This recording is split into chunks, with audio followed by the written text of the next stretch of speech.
ರಾಜ್ಯ ಬಿಜೆಪಿಯಲ್ಲಿ ಈಗ ಹೈ ವೋಲ್ಟೇಜ್ ಮೀಟಿಂಗ್ ಹಮ್ಮಿಕೊಳ್ಳಲಾಗಿದೆ. ಬಿವೈ ವಿಜಯೇಂದ್ರ ಅವರ ನೇತೃತ್ವದಲ್ಲಿ ಎಸ್ಐಆರ್ ವಿಚಾರಕ್ಕೆ ಸಂಬಂಧಪಟ್ಟಂತೆ ಮಹತ್ವದ ಸಭೆ ಹಮ್ಮಿಕೊಳ್ಳಲಾಗಿದೆ. ರಾಜ್ಯ ಸರ್ಕಾರದ ವಿರುದ್ಧ ಆರ್ ಅಶೋಕ್ ಅವರು ಆಕ್ರೋಶ ವ್ಯಕ್ತಪಡಿಸಿದ್ದಾರೆ.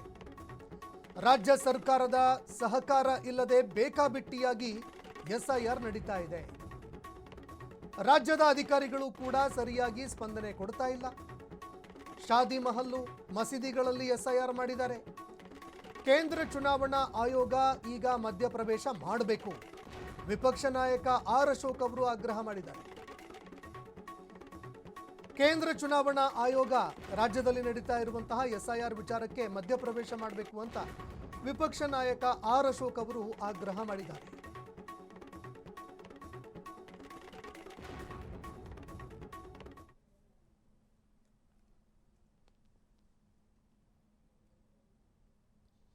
ಇನ್ನು ಆರ್ ಅಶೋಕ್ ಅವರು ಈ ಒಂದು ಸಭೆ ಬಳಿಕ ಮಾತನಾಡಿದ್ರು. ಬಹಿರಂಗವಾಗಿ ಮಾತನಾಡಿದಂತಹ ಅವರು ಈ ಬಗ್ಗೆ ತೀವ್ರವಾಗಿ ಆಕ್ರೋಶ ವ್ಯಕ್ತಪಡಿಸಿದ್ದಾರೆ. ಈ ರಾಜ್ಯದಲ್ಲಿ ಇರುವಂತಹ ಅಧಿಕಾರಿಗಳು ಏನಿದ್ದಾರೆ, ಬೂತ್ ಲೆವೆಲ್ ಅಧಿಕಾರಿಗಳು, ಅವರು ಯಾರೂ ಕೂಡ ನಮಗೆ ಸರಿಯಾಗಿ ಸ್ಪಂದನೆ ಕೊಡ್ತಾ ಇಲ್ಲ. ರಾಜ್ಯದಲ್ಲಿ ಇರುವಂತಹ ಚುನಾವಣಾ ಆಯೋಗದ ಅಧಿಕಾರಿಗಳು ಕೂಡ ನಮಗೆ ಸರಿಯಾಗಿ ಸ್ಪಂದನೆ ಕೊಡ್ತಾ ಇಲ್ಲ. ಮಸೀದಿಗಳಲ್ಲಿ ಅಲ್ಲಿ ಇಲ್ಲಿ ಅಂತ ಸಭೆಗಳನ್ನು ಮಾಡ್ತಾ ಇದ್ದಾರೆ.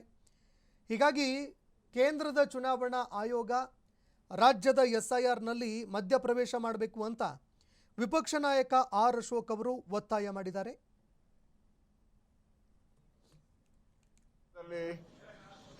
ನಡೀತಾ ಇರುವಂತ ಎಸ್ಐಆರ್ ರಾಜ್ಯ ಸರ್ಕಾರದ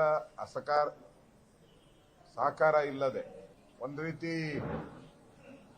ಬೇಕಾಬಿಟ್ಟಿ ನಡೀತಾ ಇರೋದು ಸ್ಪಷ್ಟವಾಗಿ ಕಾಣ್ತಾ ಇದೆ. ಯಾವ ಅಧಿಕಾರಿನೂ, ಕರ್ನಾಟಕದಲ್ಲಿರೋ ಯಾವ ಅಧಿಕಾರಿನೂ ಕೂಡ ಎಸ್ಐಆರ್ಗೆ ಸರಿಯಾಗಿ ಸ್ಪಂದನೆ ಮಾಡ್ತಾ ಇಲ್ಲ. ಈಗಾಗಲೇ ನಾವು ಇಡೀ ಕರ್ನಾಟಕದಲ್ಲಿ ಏನು ಎಸ್ಐಆರ್ ದಾಖಲಾತಿಯ ಫಾರಮ್ಸ್ ಏನು ಕೊಡಬೇಕಾಯಿತು ಎಲ್ಲ ಶಾದಿ ಮಹಲ್ಗಳಲ್ಲಿ, ಮಸೀದಿಗಳಲ್ಲಿ ಕ್ಯೂ ನಿಲ್ಲಿಸಿ ಮಾರ್ಕೆಟ್ಗಳಲ್ಲಿ ಕೊಡ್ತಾ ಇದ್ದಾರೆ. ಅವರೆಲ್ಲ ಒಂದ್ಸರಿ ಎನ್ರೋಲ್ ಆಗ್ಬಿಟ್ರೆ ಇನ್ ಲೈಫ್ ಲಾಂಗ್ ಅವರು ಕರ್ನಾಟಕದ ಸಿಟಿಸನ್ ಆಗ್ತಾರೆ. ಅವರಿಗೆ ರೇಷನ್ ಕಾರ್ಡು, ಹೆಲ್ತ್ ಕಾರ್ಡು ಎಲ್ಲ ಸಿಕ್ಕಿದ್ರೆ ನಮ್ಮ ರಾಜ್ಯದ ಹಣ ಲೂಟಿ ಆಗ್ತೈತೆ, ದೇಶದ ಹಣ ಲೂಟಿ ಆಗ್ತೈತೆ. ಅದಕ್ಕೆ ಯಾವುದೇ ಕಾರಣಕ್ಕೂ ಅವ್ರಿಗೆ ಅವಕಾಶವನ್ನ ಕೊಡಬಾರ್ದು. ಕರ್ನಾಟಕದಲ್ಲಿ